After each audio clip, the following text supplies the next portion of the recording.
Assalamualaikum warahmatullahi wabarakatuh. Apa kabar anak-anak? Semoga kalian tetap sehat ya dan selalu dalam lindungan Allah Subhanahu wa taala. Kita masih belajar secara daring, jadi hari ini Bu Hisni akan memberikan video pembelajaran untuk kita belajar bersama. Hari ini kita akan belajar tema 1, muatan pelajaran PPKN, SPDP, dan IPA. Sebelum kita mulai pembelajaran, mari kita berdoa terlebih dahulu. Berdoa mulai. Berdoa selesai. Materi pembelajaran kita kali ini PPKN, kita akan belajar tentang materi penerapan nilai-nilai Pancasila, sila pertama dan kedua. SPDP, kita akan belajar tentang materi patung. Dan IPA, kita akan belajar tentang perkembangbiakan tumbuhan secara vegetatif. Tujuan pembelajaran kita kali ini yang pertama adalah siswa mampu mengidentifikasi nilai-nilai Pancasila, sila pertama dan kedua dengan menonton dan memperhatikan video pembelajaran. Tujuan pembelajaran yang kedua, siswa mampu memahami penerapan nilai-nilai Pancasila, sila pertama dan kedua pada kehidupan sehari-hari melalui video pembelajaran yang disampaikan guru. Tujuan pembelajaran yang ketiga, siswa mampu mengidentifikasi bahan-bahan pembuatan patung melalui video pembelajaran yang ditonton. Yang keempat, melalui video pembelajaran, siswa mampu memahami teknik-teknik pembuatan patung. Yang kelima, melalui video pembelajaran, siswa mampu mengidentifikasi macam-macam perkembangbiakan secara vegetatif. Dan tujuan pembelajaran kita yang terakhir, siswa mampu mengidentifikasi jenis-jenis tumbuhan yang berkembang biak secara vegetatif dengan menonton video pembelajaran yang disajikan. Kita mulai dengan pembelajaran muatan pelajaran PPKN. Masih ingat Pancasila kan anak-anak? Mari kita ingat bersama dan kita baca bersama-sama. Pahami kelima sila Pancasila berikut ini. Pancasila. 1. Ketuhanan yang Maha Esa. 2. Kemanusiaan yang adil dan beradab. 3. Persatuan Indonesia. 4. Kerakyatan yang dipimpin oleh hikmat kebijaksanaan dalam permusyawaratan perwakilan. 5. Keadilan sosial bagi seluruh rakyat Indonesia. Nilai-nilai Pancasila yang terkandung dalam sila pertama dan kedua yaitu, kita mulai dari sila yang pertama, sila ketuhanan yang Maha Esa adalah sebagai berikut. 1. Takwa terhadap Tuhan yang Maha Esa. Yang kedua, toleransi dan penghormatan kepada agama atau kepercayaan lain. Yang ketiga, kerukunan antar umat beragama. Sedangkan nilai-nilai yang terkandung dalam sila kedua atau sila kemanusiaan yang adil dan beradab adalah sebagai berikut. Yang pertama, persamaan derajat. 2.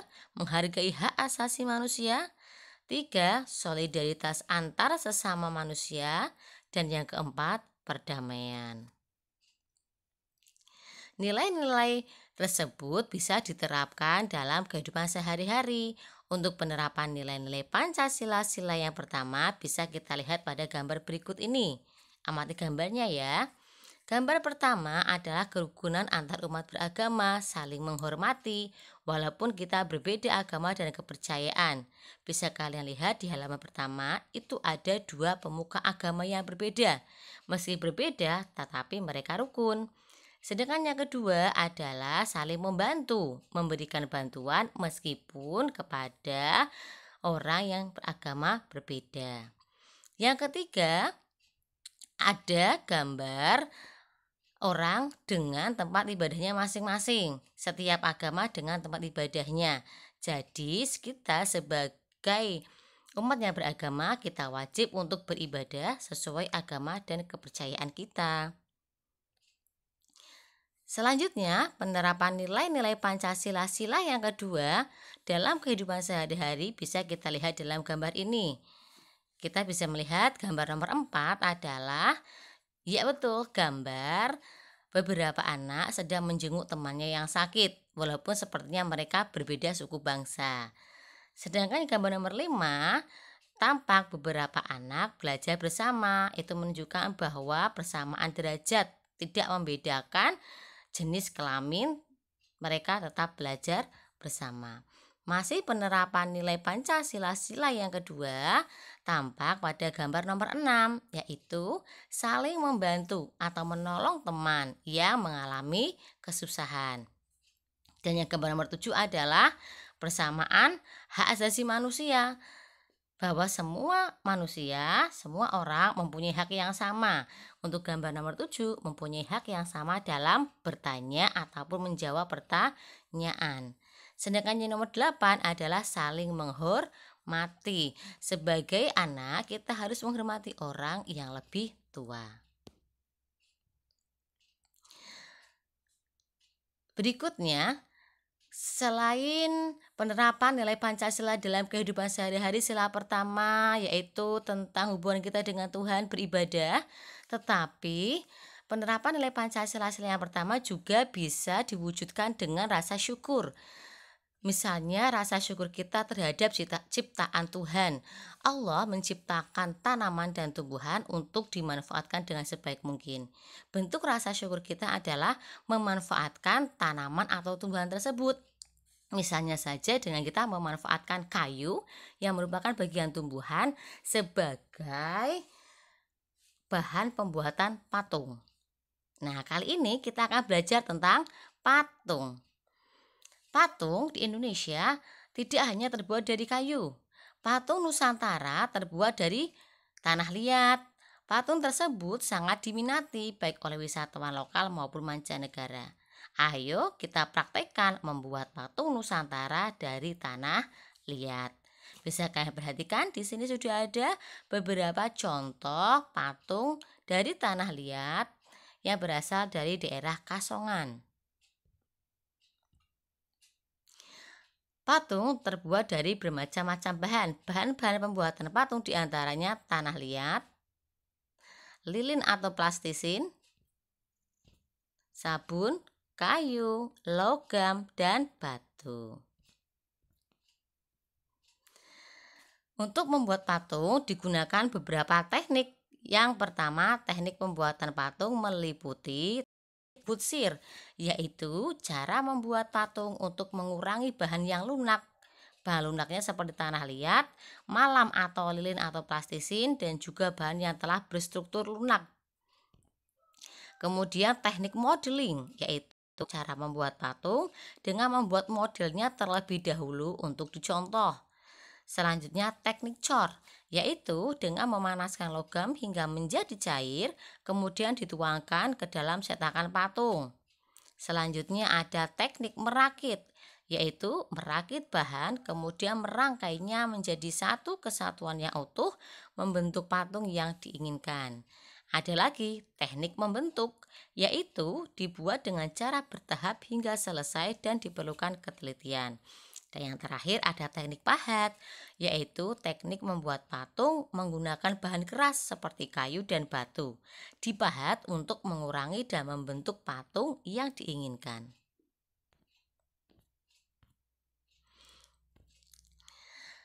Nah, patung tadi ada yang terbuat dari tanah liat, ada yang terbuat dari kayu juga. Kayu berasal dari tumbuhan. Sekarang kita akan belajar tentang perkembangbiakan tumbuhan secara vegetatif. Di video sebelumnya kita sudah belajar tentang perkembangbiakan tumbuhan secara generatif ya. Nah, kali ini perkembangbiakan tumbuhan secara vegetatif ada dua, yaitu vegetatif alami atau perkembangbiakan vegetatif yang terjadi secara alami dan perkembangbiakan tumbuhan vegetatif buatan, yaitu perkembangbiakan tumbuhan yang memerlukan campur tangan manusia. Kita mulai dari perkembangbiakan tumbuhan vegetatif alami. Beberapa yang termasuk perkembangbiakan vegetatif alami diantaranya umbi lapis. Contohnya bawang merah, bawang putih, dan bunga lili. Selanjutnya ada umbi batang. Tanaman yang berkembang biak dengan umbi batang yaitu kentang dan ketela rambat. Berikutnya ada umbi akar. Contoh tanamannya adalah wortel. Selanjutnya ada geragih. Tumbuhannya berkembang biak dengan geragih, contohnya adalah arbei dan rumput teki. Berikutnya ada akar tinggal atau rizoma. Kalau kalian pernah membantu ibu kalian memasak di dapur, mungkin kalian akan bertemu dengan jahe, kencur, lengkuas, ataupun kunyit. Nah, mereka itu berkembang biak dengan cara akar tinggal atau rizoma. Berikutnya ada tunas. Contoh tanamannya adalah bambu, pisang, dan tebu. Selain tunas, ada juga tunas adventif. Tanaman yang berkembang biak dengan tunas adventif adalah tanaman cocor bebek. Dan yang terakhir, spora. Contoh tanamannya adalah jenis tumbuhan paku dan jamur. Nah, di sini buku sudah punya beberapa gambar. Ini yang pertama adalah gambar bawang merah. Bawang merah berkembang biak dengan cara vegetatif alami, yaitu umbi lapis. Selanjutnya ada cocor bebek yang tadi berkembang biak dengan tunas adventif. Selanjutnya ada arbei. Arbei ini berkembang biak dengan geragi. Ada bambu dan pisang yang berkembang biak dengan tunas. Selanjutnya kentang. Kentang ini berkembang biak dengan umbi batang. Nah, kalau yang ini kalian tahu ya, ini biasa kalian temukan di dapur. Ini adalah tanaman lengkuas yang berkembang biak dengan rizoma atau akar tinggal. Yang terakhir ada wortel yang berkembang biak dengan dengan umbi akar. Berikutnya adalah perkembangbiakan tumbuhan secara vegetatif buatan yang perkembangbiakannya membutuhkan campur tangan manusia, diantaranya mencangkok. Mencangkok adalah membuat cabang batang tanaman menjadi berakar. Biasanya mencangkok ini bisa dilakukan pada tumbuhan yang berkayu yang mempunyai kambium. Contoh tumbuhan yang bisa dicangkok adalah mangga, apel, dan jeruk. Yang kedua, setek. Dilakukan dengan menanam bagian tumbuhan. Setek ada dua macam, yaitu setek batang, contohnya tanamannya adalah singkong dan mawar. Yang kedua, setek daun, contohnya cocor bebek dan lidah mertua. Yang ketiga, okulasi atau menempel adalah perkembangbiakan vegetatif buatan dengan menempelkan bagian satu tanaman ke tanaman lain.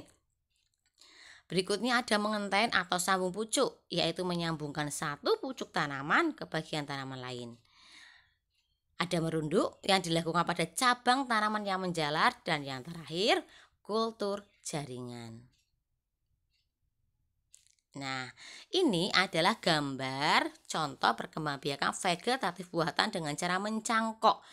Ini adalah tahapan-tahapan untuk melakukan mencangkok.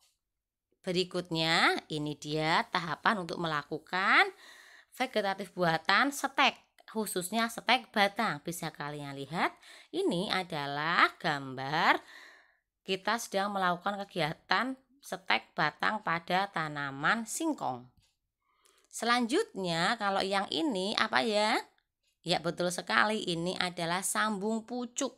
Ya, ini sambung pucuk atau mengenten, menyambungkan pucuk salah satu pucuk tanaman ke bagian tanaman yang lain. Berikutnya adalah merunduk. Kelihatan ya? Nah, yang terakhir ini adalah okulasi, menempelkan bagian tumbuhan yang lain yang ada tunasnya ke bagian tumbuhan satunya.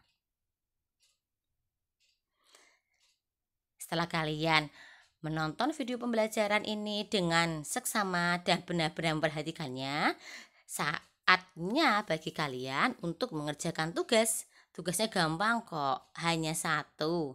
Rangkumlah materi PPKN, SPDP, dan IPA dari video ini yang sudah kalian tonton tadi di buku tugas daring kalian. Ingat ya, dikerjakan di buku tugas daring. Jadi nanti ditulis sendiri-sendiri. Rangkuman materi PPKN, tulis dulu semuanya yang sudah kalian tonton di video ini. Kemudian materi PPDP, rangkumannya apa, dan rangkuman materi IPA. Selamat belajar anak-anak. Tetap semangat belajarnya ya, walaupun kalian masih harus belajar secara daring dari rumah. Selalu menjaga kesehatan dan lakukan protokol kesehatan dimanapun kalian berada. Sampai bertemu di video pembelajaran berikutnya. Wassalamualaikum warahmatullahi wabarakatuh.